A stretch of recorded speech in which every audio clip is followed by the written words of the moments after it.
Deva.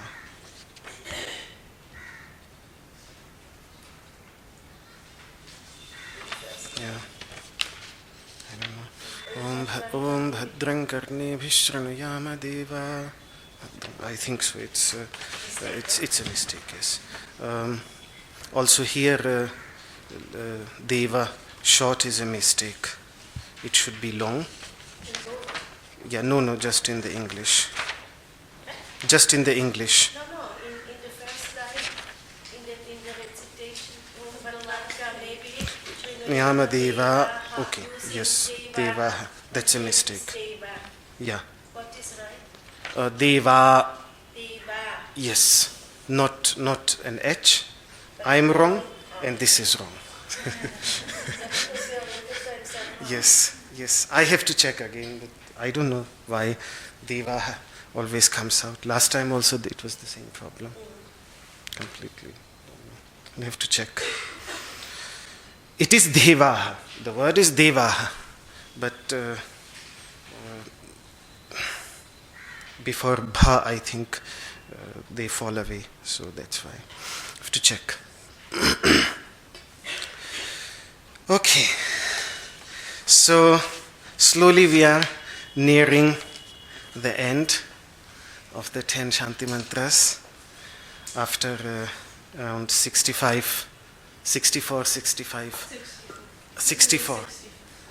This is the 65th one. So 64 hours of contemplation. Slowly we are reaching the end. The 8th and the 9th mantra, these two mantras, which are extremely ancient mantras, they are about Bhadra and Swasti.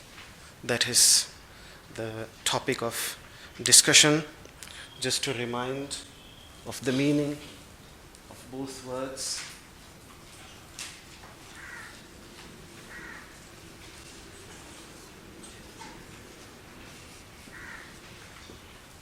Bhadra means, Bhadra can be translated into English as the good, but it has to be explained as that which is radiant and pleasant. So neither it is dark and pleasant, nor it is radiant and unpleasant, but it is both radiant and pleasant. And radiance in the context of the Vedic teachings is always about knowledge. It's about wisdom. It's about understanding, light. That is the meaning. Light represents knowledge, understanding, insight, wisdom, and darkness represents ignorance. So, even sometimes the word gold, when the Vedic masters use the word gold or golden, they mean radiant. That's what they mean. So even the metal gold represents knowledge, wisdom, radiance, enlightenment. That's what it means. So the section on Bhadra already started with the 8th mantra, which we have completed, in which the masters asked that impel our mind, and by the mind specifically what is meant is what in yoga we call buddhi, the intellect, the faculty of understanding. Why? Because in the understanding of the Upanishadic masters, if this body is the chariot and the senses, they are the horses which draw the chariot into all the different directions, and I, the conscious being residing within this chariot, am the master of this chariot, then the charioteer, the one that is driving the chariot, is always understood to be the intellect, to be the buddhi, to be the faculty of understanding. And that's why yoga works with that intellect. The whole purpose of yogic practice is to evolve and develop this amazing faculty, the greatest of all faculties, the greatest of all tools. It is really the most amazing tool, which in the understanding of yoga is material in nature. That might sound a little bit strange because mind is not immaterial. It is the result of matter, of processes in matter, but due to its subtleness, due to its complexity, it is capable of reflecting that extremely subtle light of consciousness, and it is that light of consciousness which makes it radiant. So buddhi is understood as, the intellect is understood as the place where consciousness is present, consciousness is reflecting. Whenever we speak of, we often give this metaphor of the mirror and the omnipresent light of the sun reflecting in it. And then there comes out a reflection. If you hold a mirror out in the sunshine, sunshine is everywhere. It's all around. It's everywhere. In the whole region is illuminated by sunshine. But the moment you hold a mirror, sunshine does not only enlighten the mirror, but gets reflected from it. So you literally, a ray emanates from it, which you can direct into all the different directions. So the same picture somewhat, the same picture the yogic masters have of omnipresent consciousness and the intellect as the mirror. So all their work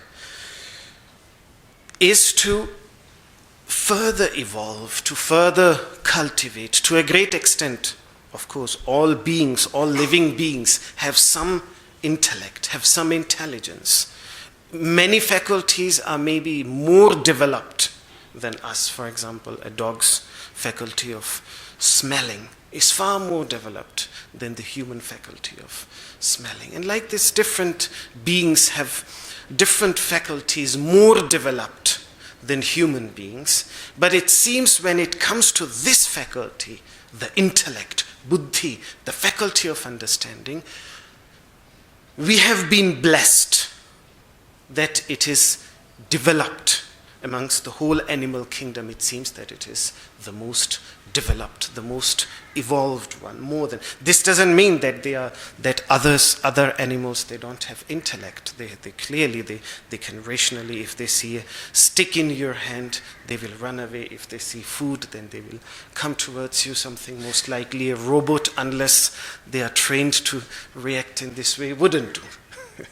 So they have intellect, but not the level of development in which our human intellect is. The yogins say that this is an amazing tool, but, and it, of course, as a human being, it is already tremendously evolved, but just a little bit more is required to focus it more, and the capacity to grasp subtle essences which are within the intellect itself, because this light reflecting in the mirror is not to be found anywhere else but within the mirror itself.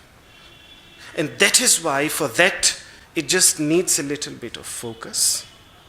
That's the first thing, because if it's shaking, anything that is shaking, even if the surface of the water is shaking, then you have no clarity. You can't see through. If there is a coin at the bottom of the river, you can't see it if the surface is moving because of the wind. So the surface has to be completely calm, and there shouldn't be any dust. These are the two things. And the intellect's capacity to deal with subtle concepts also has to be trained. These two things. And stillness, stability in the intellect has to start from the body itself. So that is why what we see in this mantra, we will read the translation now, but if you look at the translation, then let's read the translation. Last time we only pronounced the mantra, but did not read the translation. So let's read the translation. Om, O luminous ones, may we hear what is auspicious, good and joyful with our ears. O the ones who are worthy of worship, may we see with our eyes what is auspicious, good and joyful. May we enjoy the complete duration of life allotted to us by the Lord, praising the luminous ones with steady limbs and bodies. So that's why, may Indra, the one with abundant glory, grant welfare to us. May Pushan, the knower of all, or the master of all wealth, grant welfare to us. May Tarksha, the celestial bird, the one with the undestroyed wheel, grant welfare to us. May Brihaspati grant welfare to us. Om, peace, peace, peace. So I think it wouldn't be an exaggeration to state that the seer of this mantra, about whom I already talked a great deal, whatever we know about him, this person, Gautama, and how he has been a very, very influential figure in all the three different religions, Hinduism, Buddhism, and Jainism in India. It seems that this is really the first instance where importance of steady limbs and a steady body, very specifically. Steady limbs, also the internal instruments such as the intellect, the mind, they are too limbs, but he is very specifically also saying steady bodies, still bodies. So that stillness of bodies, of a body, seems to be tremendously important for him. So this is the context in which this mantra comes. Then of course now today I will explain this mantra a little bit more in greater detail.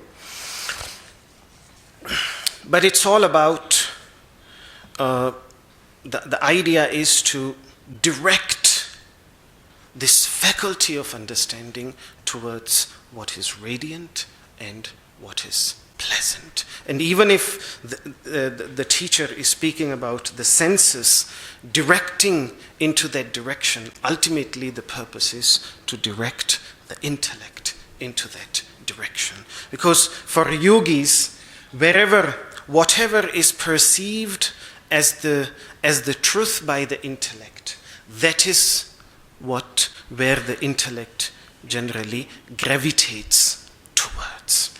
So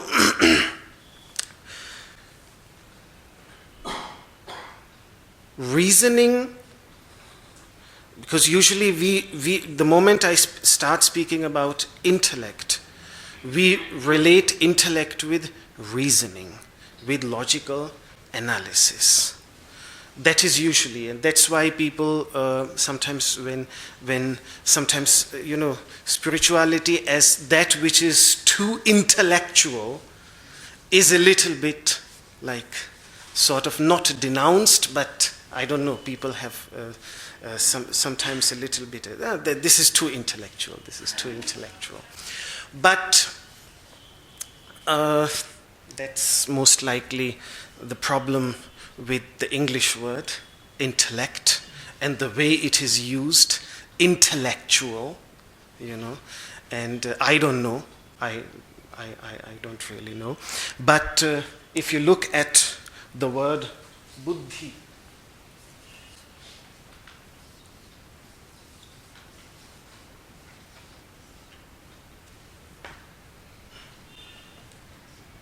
it's a very, very beautiful word because it is simply the feminine of Buddha. It's simply the feminine of Buddha. Buddha is an enlightened being, and buddhi is the feminine of that. That's all what it is. And Buddh means to understand. Buddh means to awaken. Buddh means to wake up.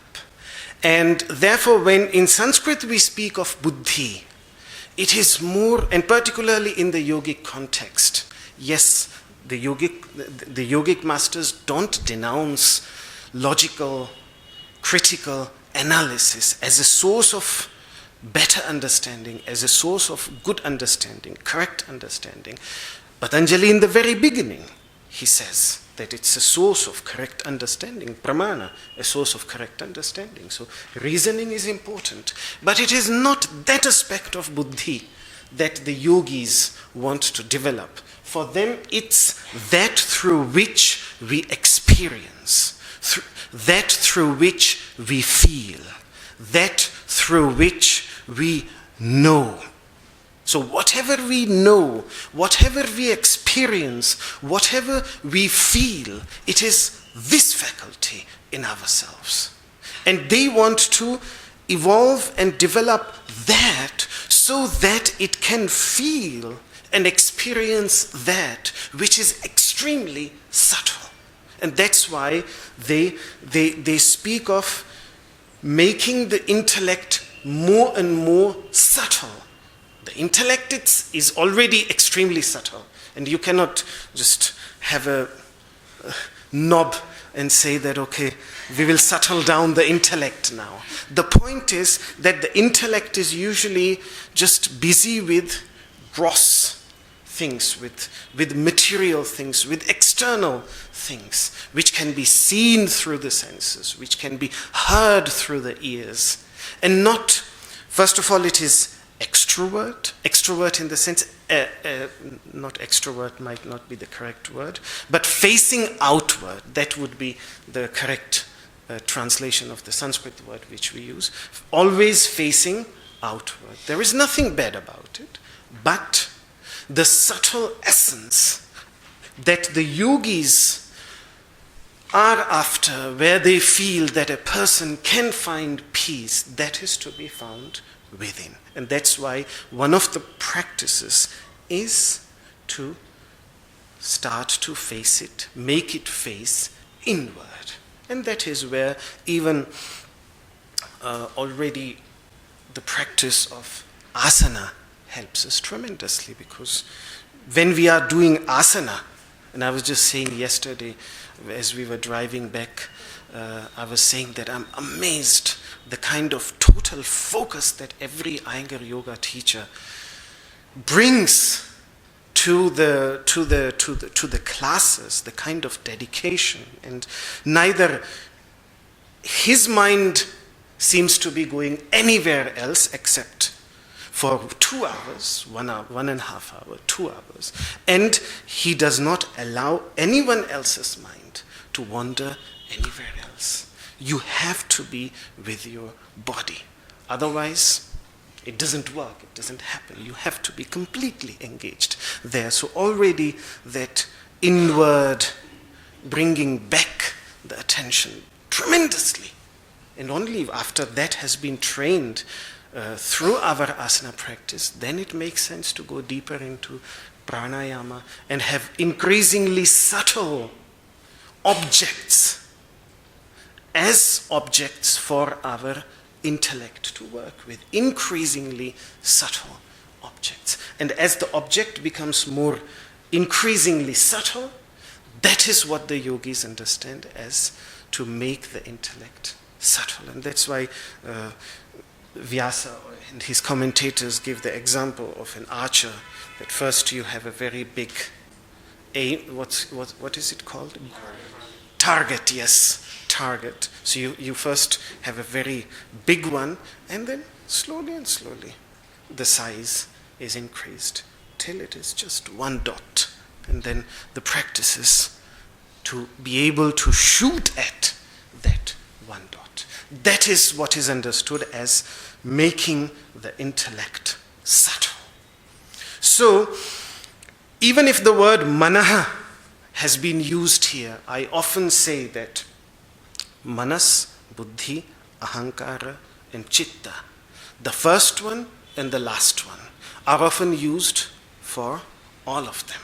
So in this context, manaha specifically, more importantly, refers to this faculty of feeling, this faculty of understanding. It's not just intellect, or it's not just intelligence, because then with the moment we translate it as intelligence, then those who are less intelligent, then that problem comes. The same problem with intellect, well, it's intellectual, but it is simply this human faculty through which we know, through which we feel, through which we understand, through which we awaken to something. I see this and I awaken to it. My awareness awakens to this, and this becomes known to me. So this faculty of understanding, that is what these mantras are directed at. So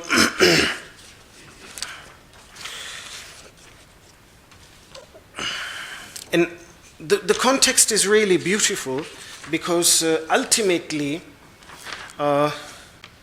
then in the 10th verse, which is the last of the Shanti mantras, the 10th one, because they are the 10 Shanti mantras, the 10th one, you will see that this buddhi takes refuge, this is very beautiful, it takes refuge in the light which enlightens it.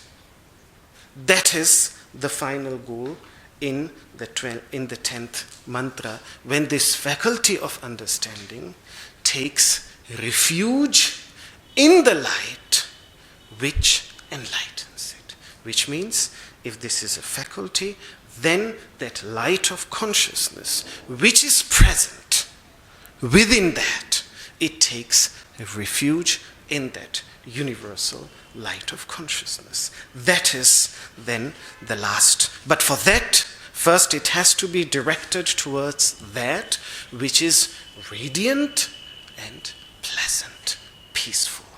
It has to be directed towards that. And that is why these mantras can be seen as a preparation to that.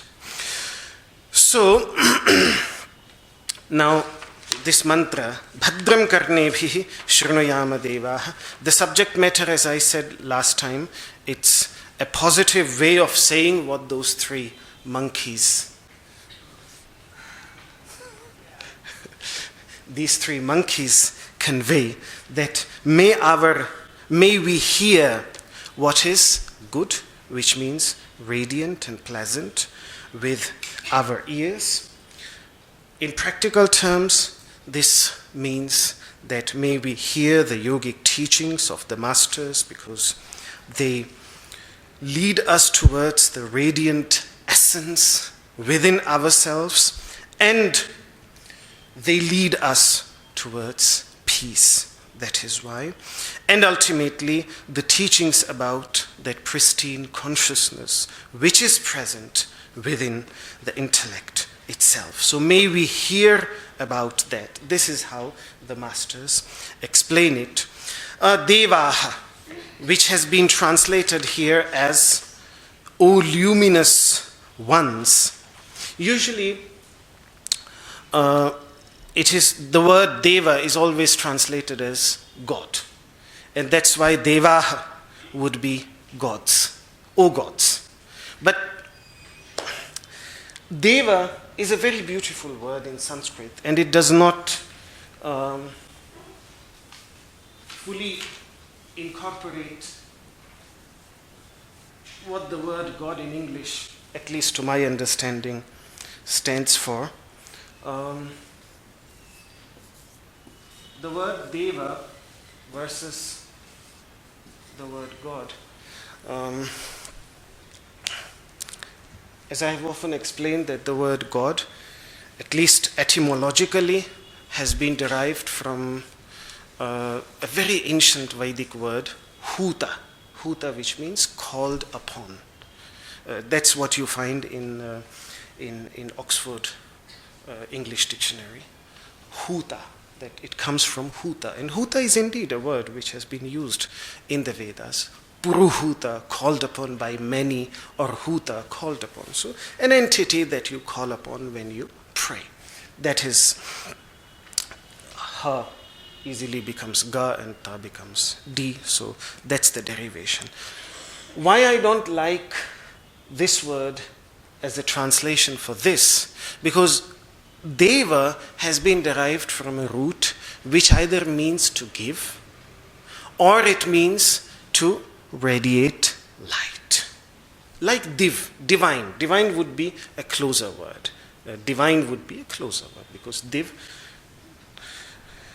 to emanate light and to give. And that's why even great kings in ancient India, when they used to perform a lot of charity and give a lot to the poor people, they were called Deva. They were referred to as Deva because they used to give a lot. And sages used to be referred to as Deva. Why? Because they used to give a lot of wisdom, and the light of wisdom was present in them. That's why they were also referred to as Deva. So Deva can also stand for the sages.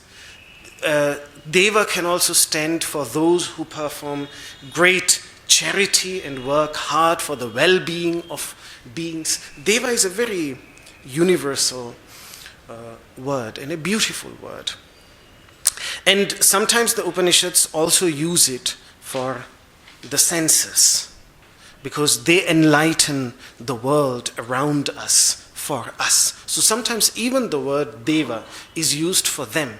And that's why it is very difficult, and I find it very limiting if it is translated simply as God or gods.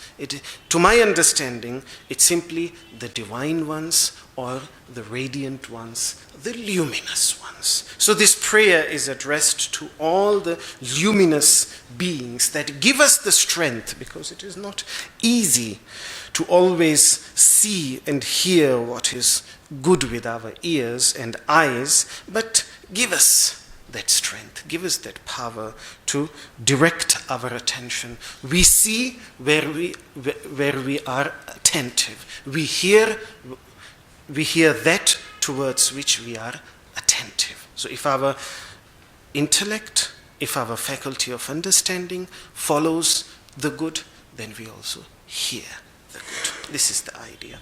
So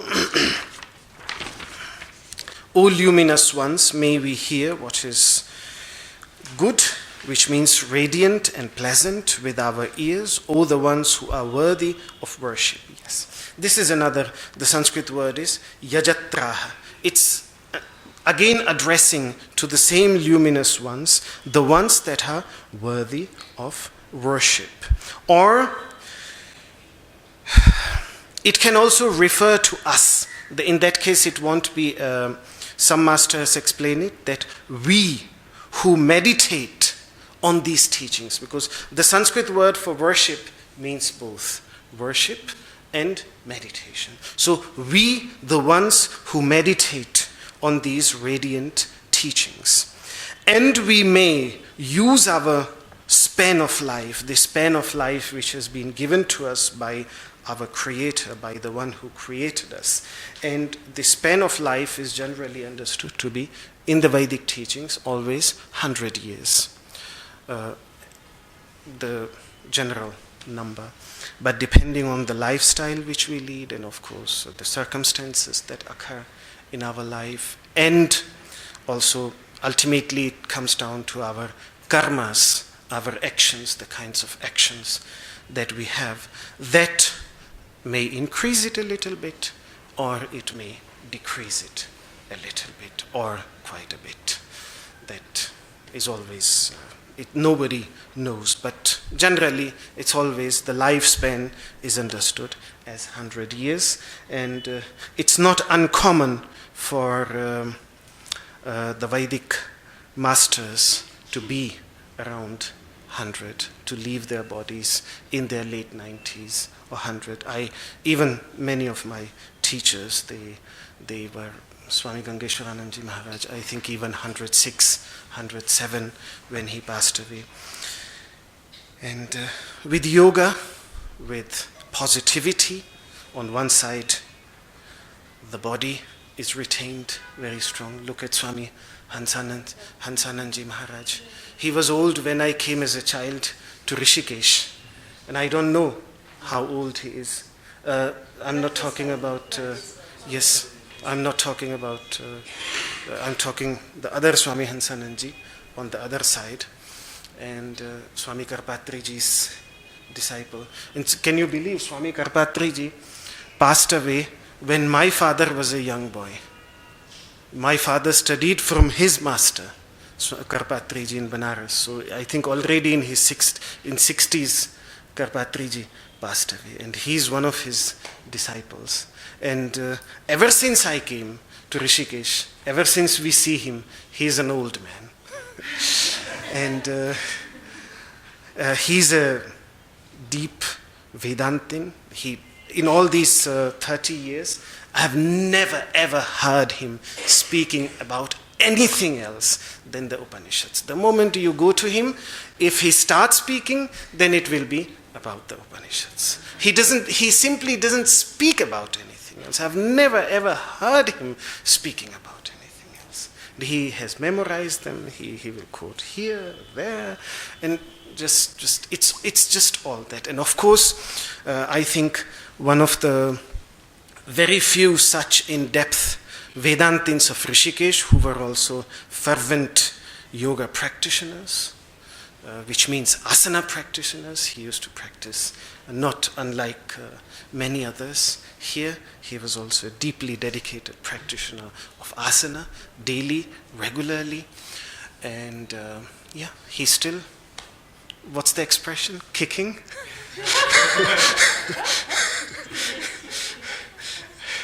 And he's up to, so he's still very, very, very fine and doing quite well. And amazing. So I don't know. It's very difficult to say how old he is, but he's certainly very easily. I wouldn't say less than 100.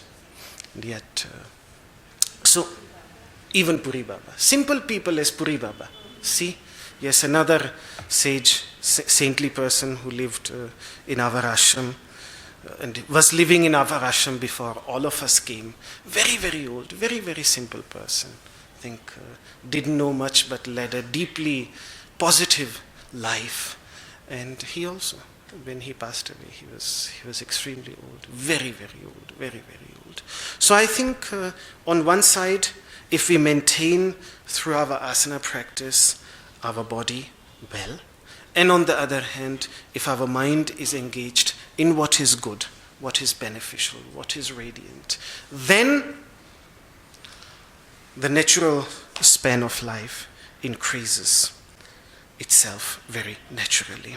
So, may we enjoy the complete duration of life. May we pass the complete, may we live. Enjoy might not be the literal translation. May we live the complete duration of life allotted to us by the Lord. Again, just the word is Deva in Sanskrit, which I have translated as the Lord, or just as the radiant one. You can say it, whoever created this body, who allotted these 100 years to us. Doing what? Praising the luminous ones with steady limbs and steady bodies. Now this praising, this stuti in Sanskrit, stuti means to extol the virtues of light in the Vedic context, to extol the virtues of light. Why do we do that? Extol, which means to glorify the virtues of light. That it is equal towards all, that it is different. The masters, the hymns, they are filled with. And why should we extol the virtues of light? Because that helps us to understand light and become like light. That is the purpose of extolling, praising the virtues. Always praise, prayer, praising, glorifying in the understanding of the Upanishadic masters is always about glorifying, praising those virtues that we want to instill in ourselves, that we want to introduce in ourselves. So, for example, one of the greatest virtues that have been extolled, that have been praised, are about sama, that light from the sun falls equally upon all beings. There is no discrimination from sun's light. That is one meaning of sama. But then there is another meaning also, that first of all, to be equal towards all, extremely, extremely difficult, extremely, I wonder if it's even really possible. Yogic masters give us hope that it is possible, but it becomes very, very difficult in our dealings with others. That is one challenge, and of being sama. Just to give you an example, why praising,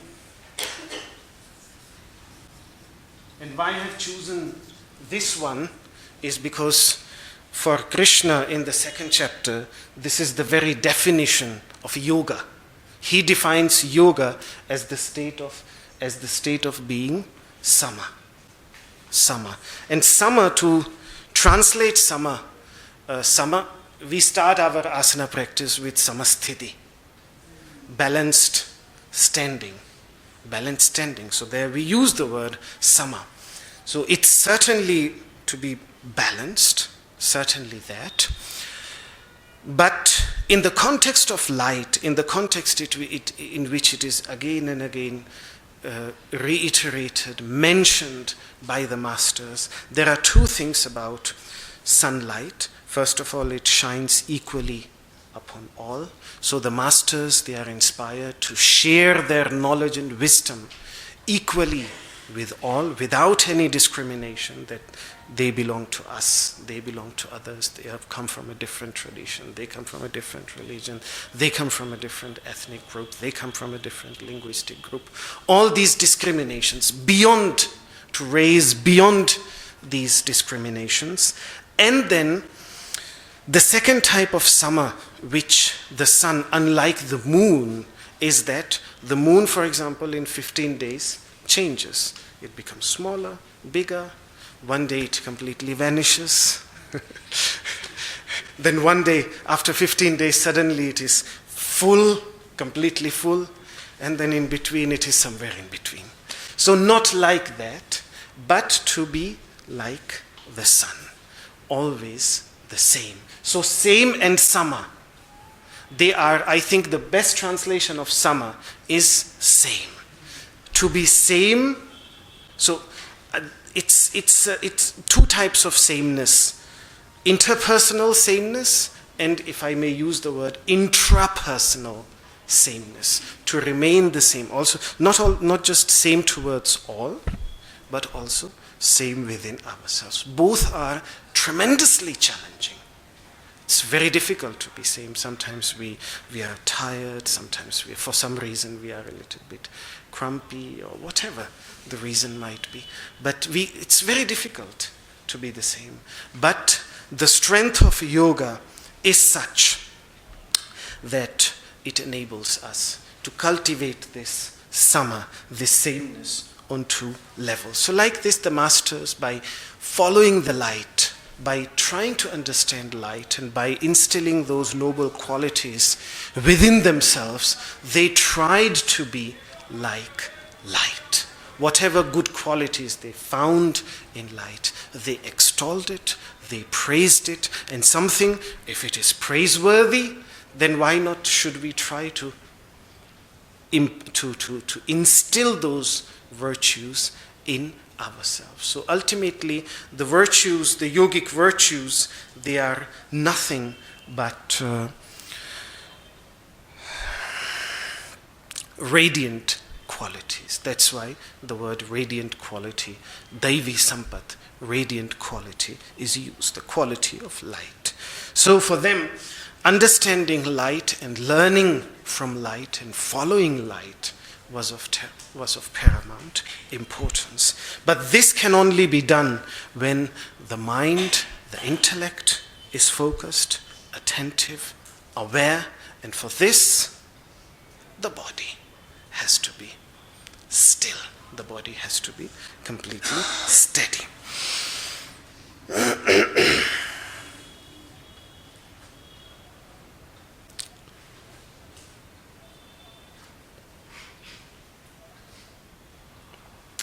Here, an idea which occurs in the context of karma yoga, I will talk just briefly about this because we are talking about a still body.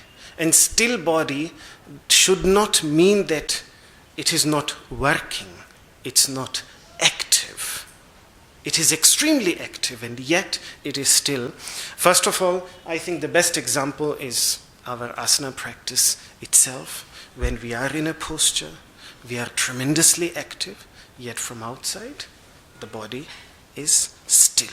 So you can be still and at the same time also be very active. So if a person is sitting in meditation, the body is not just collapsed, it is completely active, but at the same time also very still and stable. But there is a deeper meaning to this, because it can be easily misunderstood as saying that we shouldn't do anything, because the moment we start doing, the moment we start working, we lose that stillness. Krishna, in his dialogue with Arjuna, in the context of karma yoga, he says, see, all of us, we have two types of faculties. One are the faculties of action, and one are the faculties of perception. So, for example, my eyes, my ears, my nose, my sense of touch, they are faculties of perception. And then there are faculties of action. For example, if I'm speaking, this speech is a faculty of action.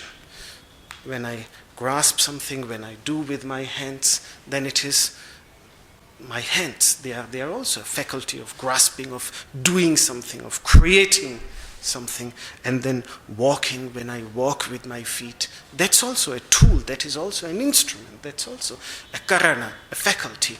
So he says, see, we have these two faculties, and we want to still them. How to start? Should we start with the faculty of understanding, with the faculties of understanding, or should we start with the faculties of action? How should we start? Where should we start? Sorry? Yes, that would be with the faculties of understanding.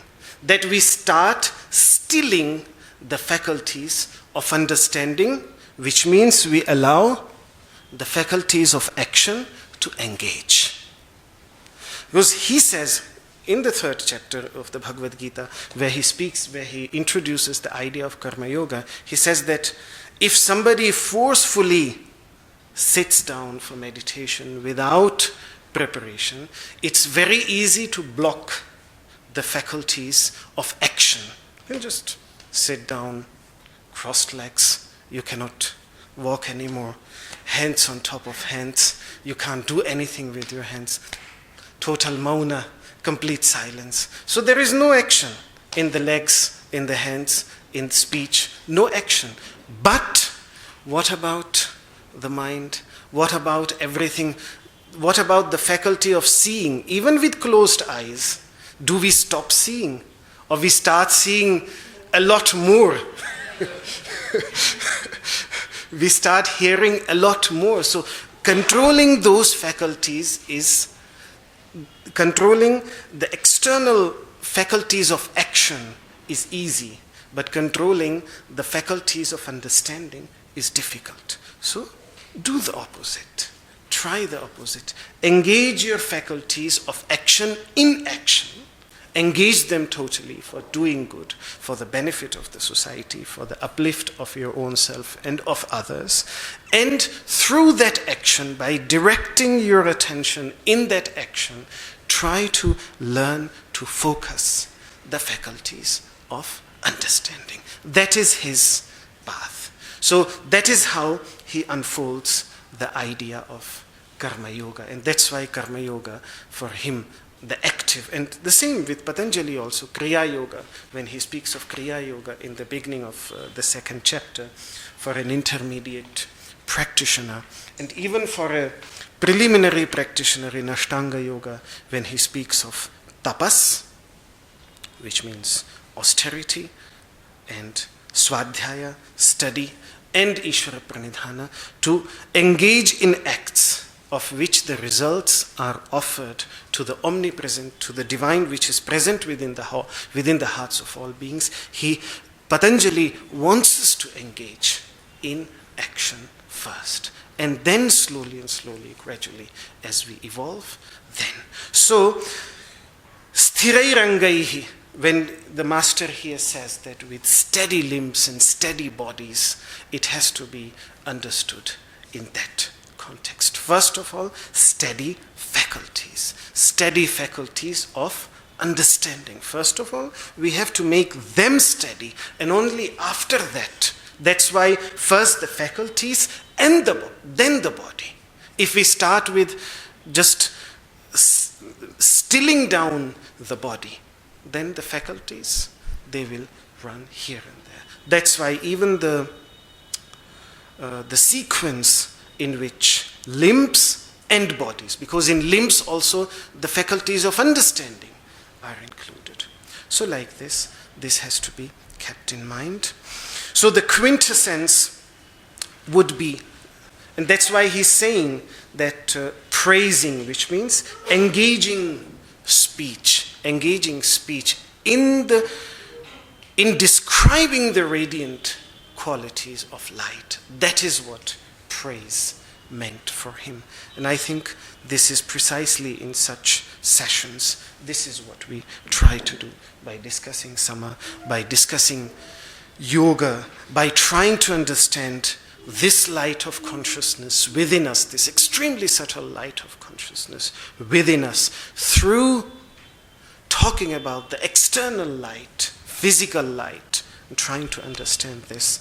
This all would be included in praising. So on one side, hard work and focused mind. These two help us from abhadra, non-good.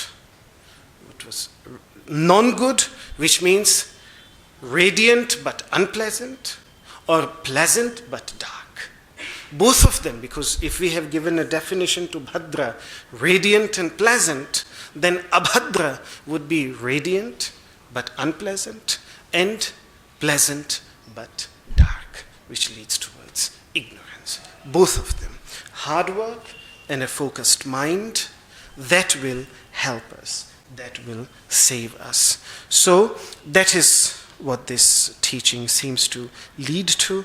And then the next, which means the next part of this mantra, Swastina Indro Vridhashravaha, Swastina Pusha Vishwavedaha, Swastina Starkshu Arishtanemihi, Swastino Brihaspati Dadhatu. This one is about Swasti, Swasti which means good being, and certain powers active within the body and within this universe have been addressed here. I have already explained them in great detail when we were studying the first mantra, Shanno Mitraha Shamvarunaha. So I will not explain them again in great detail, but in any case, today the time is over. So let's come back to this mantra in our next session on Saturday. And then comes the last mantra, which is the mantra of taking refuge. But taking refuge in what? In the light which enlightens the intellect, the light of consciousness. Why do we take refuge?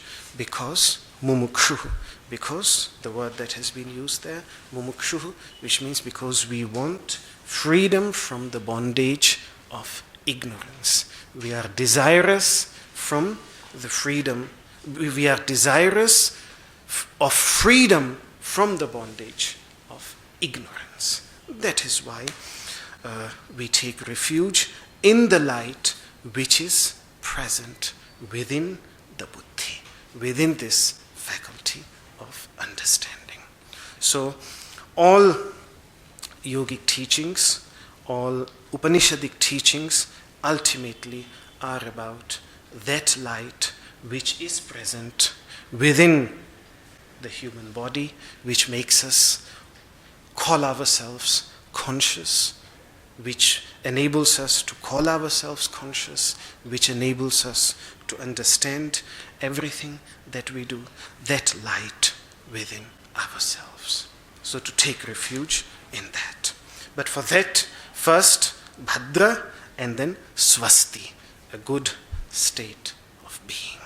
When a good state of being, then the faculty of understanding will be peaceful enough, relaxed enough, focused enough to not to be engaged in something different from itself, but to come back to itself and to engage itself with itself. Like we look at our body, that faculty of understanding starts looking at itself. So there then the yogic journey unfolds. So any questions? Further clarification? Yes. Oh, okay. Okay.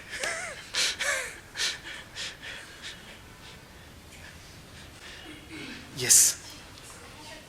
Yes. You know, you were talking about the two aspects of Sama. Yes. And straightforward. yes. But they're Intrapersonal. intrapersonal. There are a few dimensions to the intrapersonal. So it's consistency. Consistency. Consistency in moods, for example. Yes. Moods. Being Yes. equilibrium in your center and Yes. react to situations. Yes. Steadiness of mind, perhaps. Yes.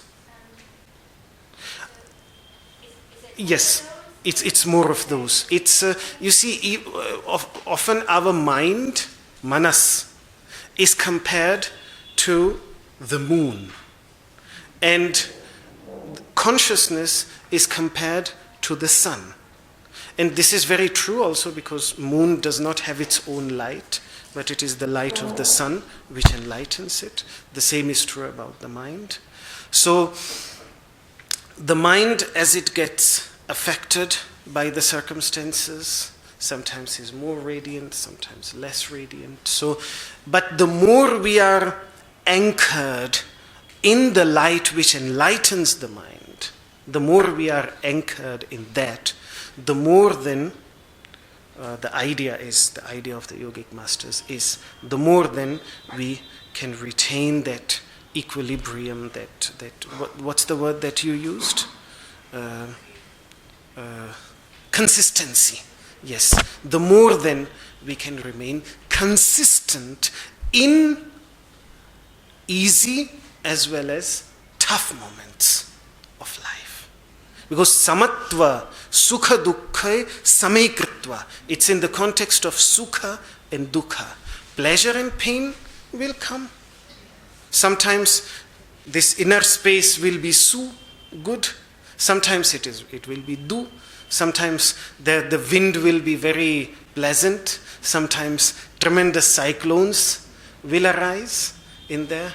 Whirlwinds, strong gusts, all of them will arise.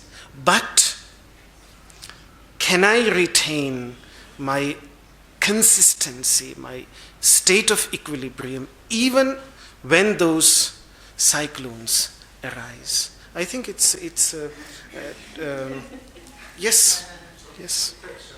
Upeksha. In fact, yes. Today morning, when I was thinking about this mantra, I was really thinking about upeksha, of that fourth one of the Brahma Viharas, of the Viharas: Maitri, friendliness, compassion, joyfulness, and upeksha, forgiveness.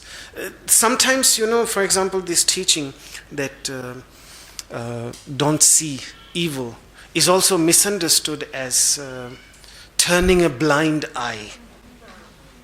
It's tremendously misunderstood. That would be and I think somehow the whole dialogue of Krishna and Arjuna, because I always come back to that text because it's simply an exposition of yoga and how yoga is to be understood. There, the whole idea of Krishna is that you simply cannot turn a blind eye when something is happening wrong with someone else. Yes, forgiveness for yourself. If something is happening to you, then it depends how much strength you have cultivated that you can forgive. But when it comes to someone else, and if you have the capacity, if you have the strength to save that person and you don't do anything, you just, this is evil, I will not look at it, despite your capacity, that would be very, very sad. So it's not that. Upeksha is not that. Bhadram karnebhit shrinuyama devah is not that. It's simply when evil is directed towards ourselves, then to forgive. So it comes back ultimately to forgiveness. That's how I think upeksha, ultimately forgiveness. Not forgiveness because someone has done something wrong to someone else, but because someone has done something wrong to us. That and again, it requires a tremendous strength. So consistency. I think that's a beautiful word for sama, to be the same. And the mind is conditioned to react in a certain way. Somebody says Siddhartha is stupid. The moment Siddhartha hears it, his mind is conditioned. Not from this life, but from I don't know how many past generations, even as human, before human, as animal, still we are conditioned to react, hit back. But now with awareness, with understanding, even if that desire to hit back comes up, can we do something to remain the same even in that moment? At least, even if we hit back, It will be with understanding. That's very natural. Let's hit back, but with understanding, not with hatred. Simply because the circumstances really requires. Then, not just, they are two different. Controlled reaction and you can have controlled reaction. Because I think he should become my negative feeling. That only as an individual, whether am I hitting back because I'm forced to hit back, or am I hitting back with understanding? Nobody from outside can judge the difference. Only I, for myself. I have to be honest with myself and ask myself whether am I doing it just because it is the correct thing to do, or is my nature forcing me to do it? That's a question which we have to ask ourselves. So it's deeply individual, deeply personal. Nobody from outside. But the person which was behating, maybe he can feel the difference. Maybe. I don't know. Maybe. Because these are instruments. Even anger can be a good instrument if it is used for a very good and specific purpose with understanding. A tool means that you don't get carried away by the tool. The moment a tool starts controlling us, like our mobile phones, then they are no more proper tools. But the tool is over which we have complete control, and we can use it for a very, very specific purpose. So,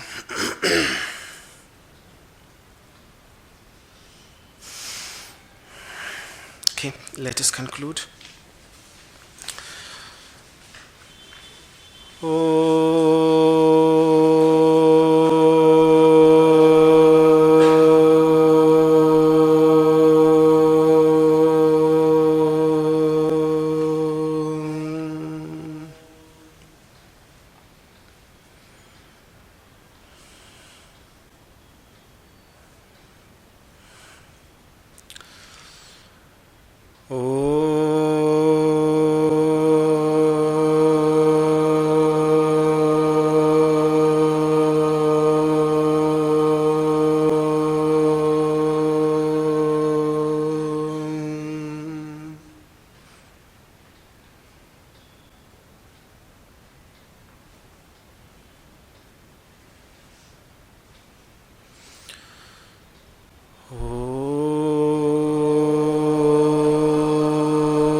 सर्वे भवन्तु सुखिनः सर्वे सन्तु निरामयाः सर्वे भद्राणि पश्यन्तु मा कश्चित् दुःखभाग् भवेत् ॐ शान्तिः शान्तिः शान्तिः.